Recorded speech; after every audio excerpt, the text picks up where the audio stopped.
Hi, I'm Jonathan Berk, Professor of Finance at the Graduate School of Business at Stanford University.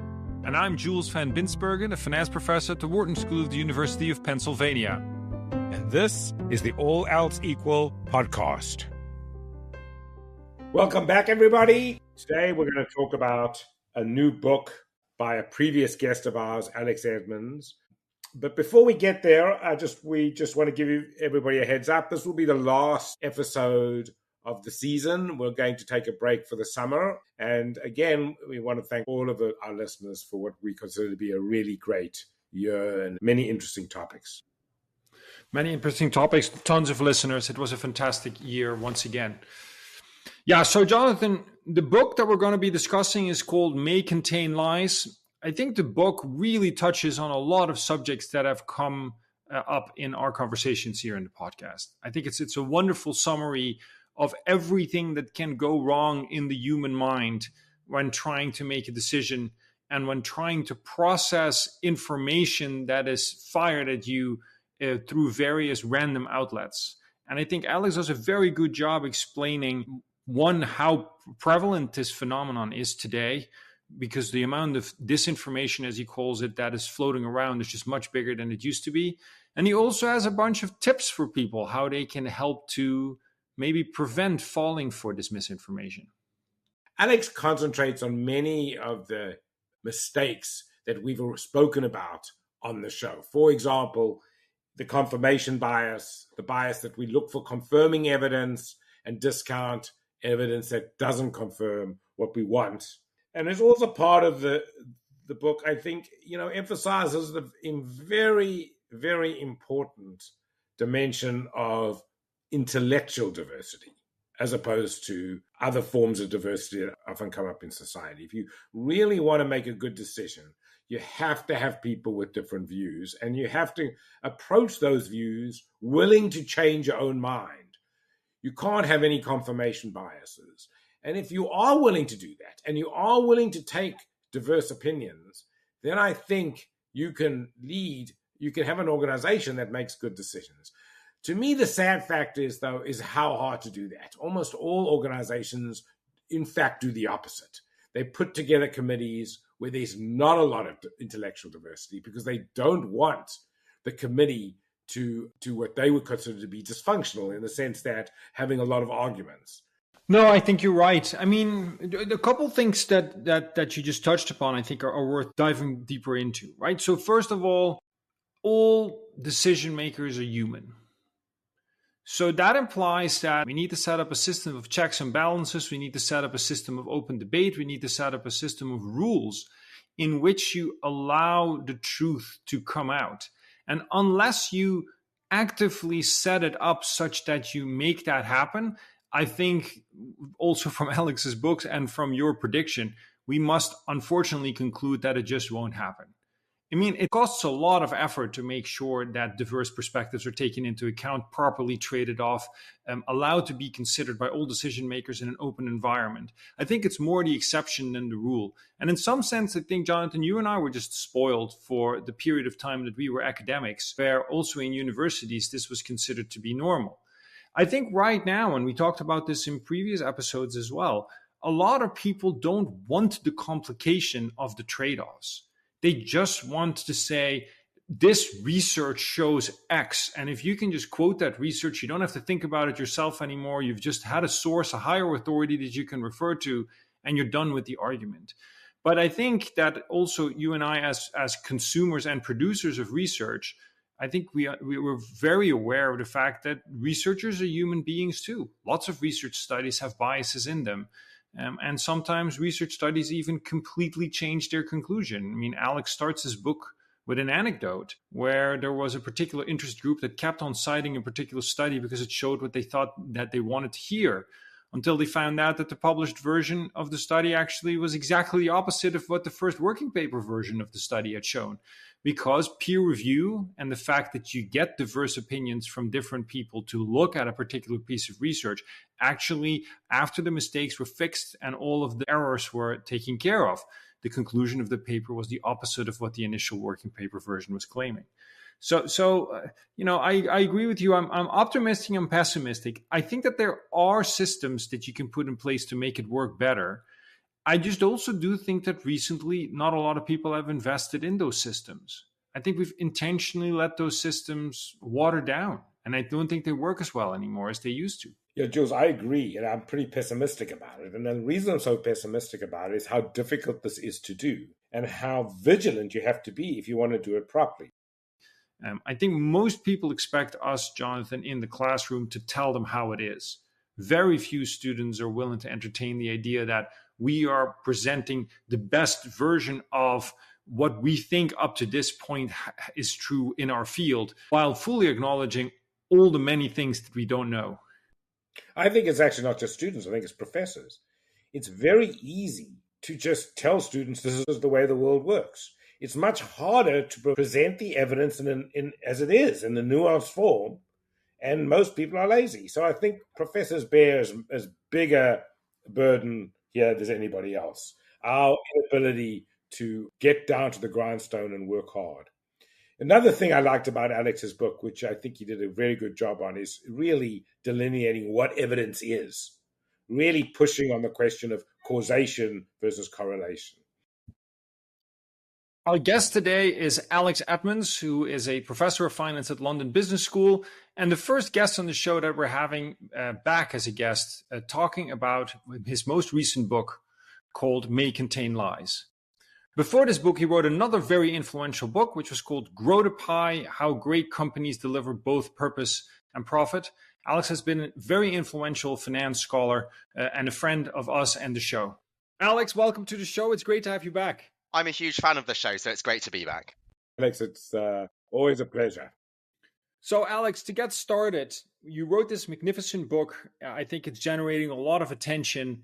And one question that we wanted to ask you was, why does the world need your book now? What is it about today's world that makes your book so necessary? Is the world different today than before?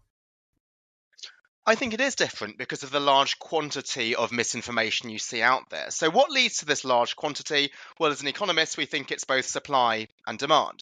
So where does the supply come from? Well, nowadays, there's lots of different bodies which are producing what they call to be research. So it's not just academics, but it can be consultancies, advocacy bodies. They're all producing research. And often their goal is not scientific inquiry, it's advocacy. So they have a preconceived viewpoint and they will release whatever research supports that viewpoint, but people don't realize that it's advocacy and they believe it. And that links to the other side, which is the demand side of the equation. Right now, why is it that people fall for misinformation? I think it's a lack of critical thinking, which you've highlighted in prior podcast episodes. People have their biases, they have their view of the world, and they will latch on to whatever supports that view of the world and not listen to alternative viewpoints, even if they might be rigorous. So what this means right now is that companies can get famous by releasing research that accords with people's viewpoints and people lap it up uncritically. This is a problem, and that's what motivated me to write the book. Fantastic. So what I really like about what you just said is that there are these bodies that aren't predominantly research institutions that are claiming to do research. But I think that on the other side, we also have a problem that I think universities that used to be only for research are more and more themselves engaging in the activist space, wouldn't you say? This is unfortunately a problem. So if you're an academic, well, academics are people too, right? We think that academics should be immune to all of this. And this would be true in an ideal world where we have absolute academic freedom. But right now, if you're a professor at a university and you release some research which supports a given ideology, you will be heavily promoted on media. You'll be invited to speak to donors. And so it's not neutral when it actually should be. Let's give concrete examples. So I work in the field of ESG or sustainable finance. I would like to believe that the evidence is one way that sustainability always pays off, but this is not true. There is some counter evidence in the opposite direction. But if you give the message that sustainability always improves financial performance, then anything that you write will be heavily promoted by that university, and that will be something where you get some brownie points and you get some exposure from doing that. You know, Alex, I think the problem is actually more deeper than what you're identifying. It's not just simply that people think sustainability works and they only want to look at evidence that sustainability works, and they have the biases that you outlined. But I think the problem's even worse. I think that there are people who make the following claim in their minds, which is that, look, if I don't exaggerate the effect of climate change, people won't take it seriously. So I'm going to ignore all the counter evidence and exaggerate the positive evidence for their own good. I think that's true, and I think this is a smaller subset of people, but that small subset is unfortunately still significant. So I think for the majority of people, they might be honest researchers, and it's the extent to which the universities promote their research. But right now, you have the problem that if you're an academic, you can get really famous by saying stuff that people want to hear. For example, I'm not going to weigh in on whether the Francesco Gino issue is a problem, but certainly that's somebody who's got very famous out of giving a message which plays into people's beliefs. There is the second most viewed TED Talk of all time by Amy Cuddy, Your Body Language Shapes Who You Are, about power poses. Even though that has been debunked, that book is still selling really well. That TED Talk is still being watched a lot. So if you give a clear message, which is often not nuanced, it's often one way, that is what will be spreaded. That's what is easy to tweet in 280 characters. So Alex, in the last third of the book, you spend a lot of time giving people strategies for avoiding mistakes. Why do you think those strategies will work? I mean, do you think that in other words, haven't people already thought of those strategies? Don't we try to teach those strategies? And yet it seems as people are just as susceptible as ever. I think there's three reasons for why they might work. So first is it's based on empirical evidence. For example, I highlight the importance of cognitive diversity and social diversity, but often people focus on demographic diversity and they believe, well, that is the way to improve financial performance or decision making, not realizing that the evidence is relatively nuanced. So it might be that people are focused too much on demographic diversity rather than these other aspects of diversity. The second is it could be based on theoretical models. For example, there's a very influential model in economics about informational cascades, which is when a decision is being proposed and you want to aggregate information. If somebody comes to an email thread and there's already 5 people who've replied all, and they've already said, yes, I approve, then the 6th person, even if he or she has some reservations, they will still say yes. And importantly, this is even if there is no stigma to having a dissenting viewpoint. Even if your only objective is to make the right decision, you'll say yes because you'll say, hey, there's 5 other people on this committee who've all said yes. I trust them. I will underweight my own signal. I will put weight on the fact that they are positive. And so there are often decisions which are made where a chair of a meeting will send an email out, ask who agrees. People fall over themselves to reply all and say how much they agree with the decision. I've been on our profession's leading governing bodies where this happens, even though all economists should know about this model of informational cascades, and they don't obey this. So what I'm trying to do is some of it is be based on theoretical models. And the third and final set of ways to solve this, I have to admit, are not based on research.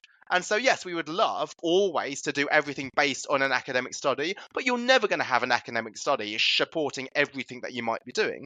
And instead here, this will be based on logic and common sense. So if indeed one of the problems with misinformation is that we don't see the other side, things that we can do, active steps that we can take to encourage people to dissent, to encourage people to express different opinions, those are things that can work. So I mention in the book, after meetings, if there's somebody who disagrees with the viewpoint, yet the decision is still taken and it still goes ahead, can the chair of the meeting go to that person afterwards privately and say, I know that your concerns did not affect the decision, but I want you to know how much we appreciate you speaking up.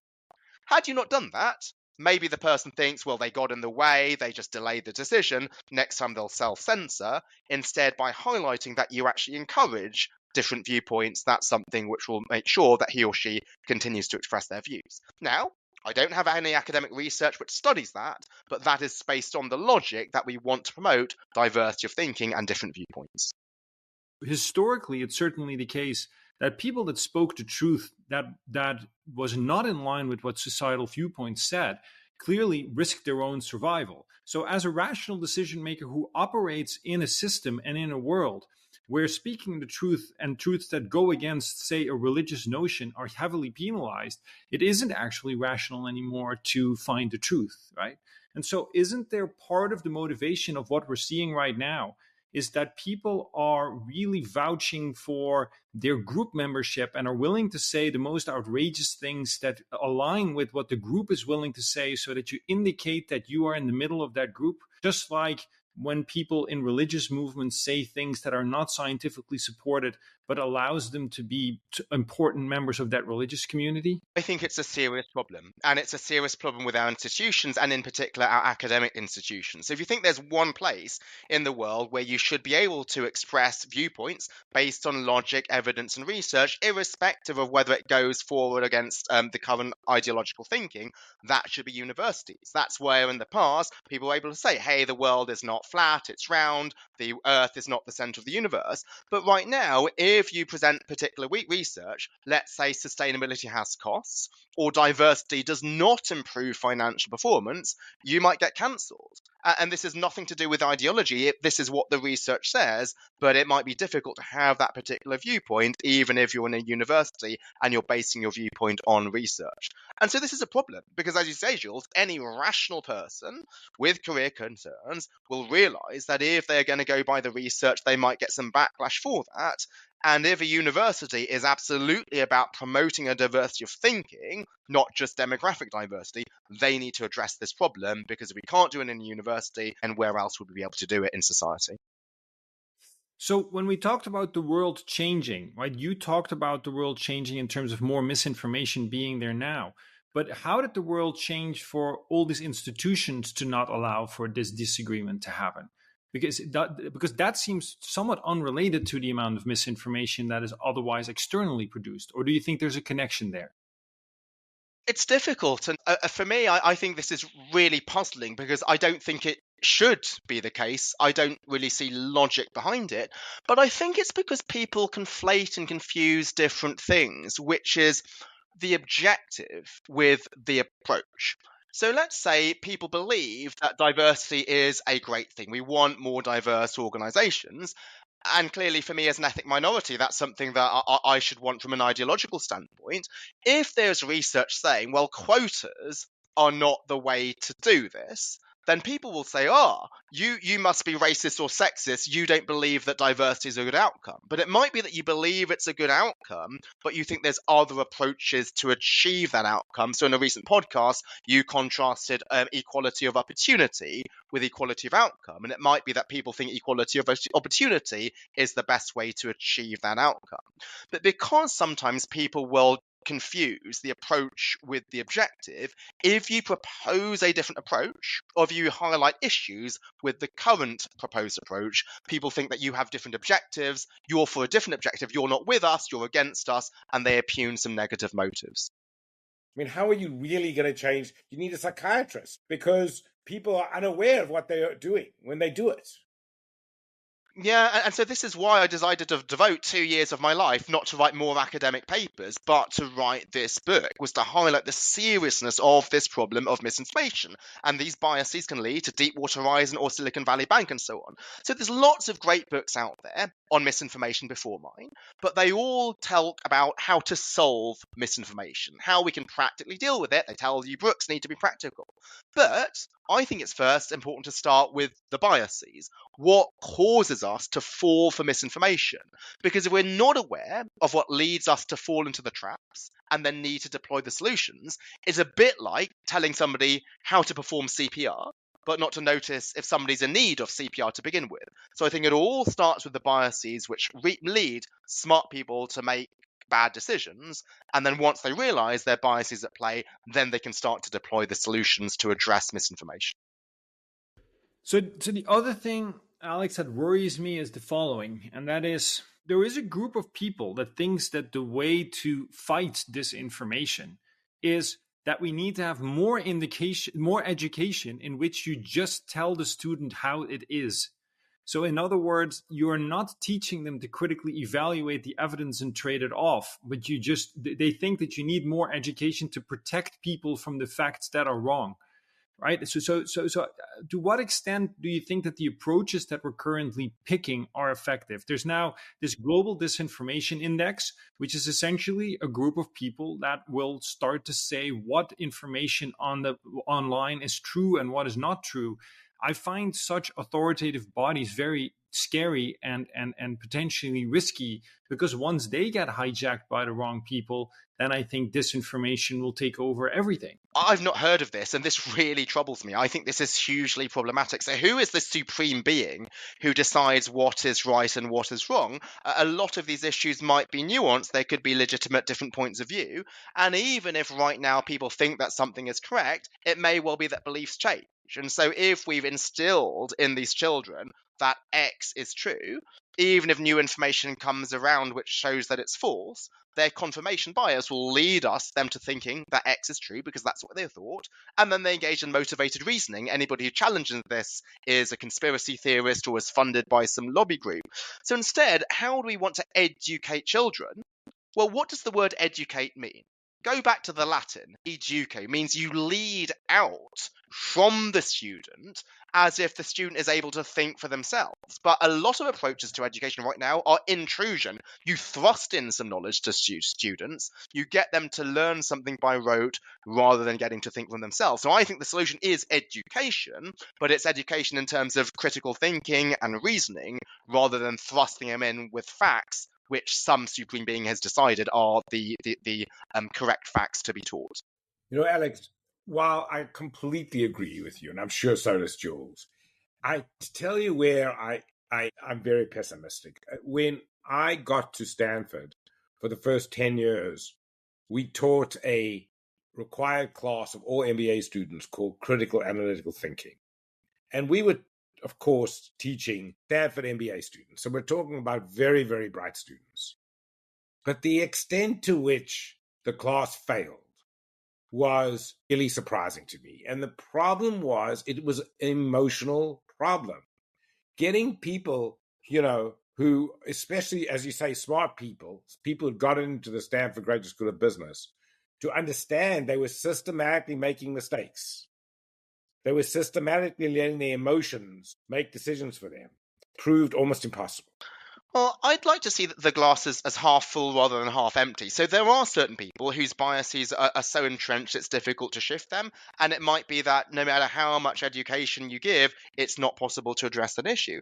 But if I look at, and I know this is anecdotal, it's only one person, but if I look at some of the stuff that I write, so I often, if there's some studies which are incorrect about issues such as sustainability or diversity, I might highlight them on my LinkedIn platform or on my blog, highlighting in constructive language the issues with this. And you might think, oh, will I get cancelled? And me going against McKinsey or BlackRock, which produces these studies, is this bad for my career? They're not going to invite me to give talks on that.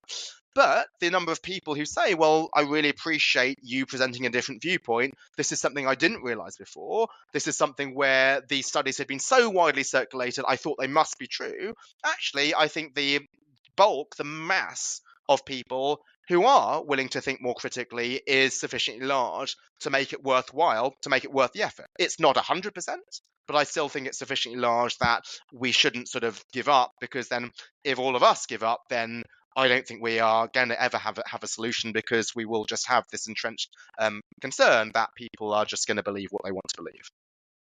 No, and Jonathan, to give the other side of the argument, when I taught this new undergraduate class that I taught a couple years ago, where the explicit intent of the classroom environment was that people could disagree with each other and freely exchange ideas, after a couple of weeks, the students were liberated and happy about it. And I think that it's possible. It's just a value system that has shifted, that can be shifted back. And I think that we just need to try harder, and more people need to get on board with that. But I don't think, given the fact that it's worse now than it was before, does also mean that I think we can go back to it, despite the fact that there's more disinformation produced. We've had large media revolutions in the past where suddenly access to information was way bigger than it was before. That temporarily led to more conflict and more of this problem, because people were confused about who the authority and the truth adjudicator was at the time, until people get used to the fact that they themselves need to judge the information. So in that sense, I think I'm a lot of pessimistic feelings too, but I think there's some hope as well. Yeah, I guess you both. I mean, your points are well taken, and we can't just give up, and maybe we can do better. But I do think that we're, as intellectuals, are ignoring the psychological effect. And in fact, I think there is a psychological component to the solution, that we can't really solve this problem merely by educating. We really need some deeper understanding of human psychology to address the issue. I don't think it's simply a question of education. I actually think it's even more than a psychological problem. It's a sociological problem. Once deformity of thought becomes a unifying thing that makes people feel less lonely and part of a community, I think it's much harder for people to disagree within that group and have open debate. And so if there are other values that bind you, then there's room and there's sort of a loyalty towards each other, even if you have different opinions. And it's even seen as a positive that people have open debate with each other and they enjoy that and they learn something from it and everybody's better off. But right now, I think group membership is very much determined by having the right opinions. And I think a lot of young people will tell you that. They will say that their group membership and to the extent to which they have friends at university and at school very much depends on them not deviating from the group consensus. So in that sense, it's as much sociological as it is psychological. I agree with both of you. So we often think the solution is just to present the facts, but just to do this in a vacuum, not realizing people's biases, is not going to be effective. So let's take climate change. So one of the most informative documentaries on climate change was An Inconvenient Truth. But despite this being filled with facts and evidence, the fact that it involved Al Gore made this an issue of politics. So that seemed to be something that Democrats support. And if you're a true Republican, you should not support climate action because then you're siding with Al Gore. And so this is an issue. So what this means is that to recognize it's not just about giving the facts, but making sure that the facts are presented in a way that does not accord with people's group identity. For example, there's a Republican caucus for climate action, and that's a way of disentangling the message from the identity. If you highlight that the solutions to climate change are not, quote, democratic solutions like taxes and regulation, but Republican solutions like geoengineering and innovation and free enterprise, that's something that people are more receptive to. And then on this issue of diversity, equity, inclusion, if there are weaknesses in papers claiming that ethnic diversity always magically leads to an improvement in financial performance, this is why I think it's incumbent upon me, despite the risks of doing so, to highlight some of the flaws with that evidence. Why? Number one, I'm an ethnic minority. Number two, some of my work is on the benefits of sustainability. So then if I come up with some concerns, it's not due to me having a different ideology, but it's due to me having concerns with the approach, not the objective. Well, Alex, thank you so much for taking the time to come on to the podcast. As usual, it's been a really interesting discussion. It's been amazing, Alex. Thank you. This was great. Thank you so much. Really enjoyed it again. Thanks for listening to the All Else Equal podcast. Please leave us a review at Apple Podcast. We'd love to hear from our listeners. And be sure to catch our next episode by subscribing or following our show wherever you listen to your podcast. For more information and episodes, visit allelseequalpodcast.com or follow us on LinkedIn. The All Else Equal podcast is a production of Stanford University's Graduate School of Business and is produced by University FM.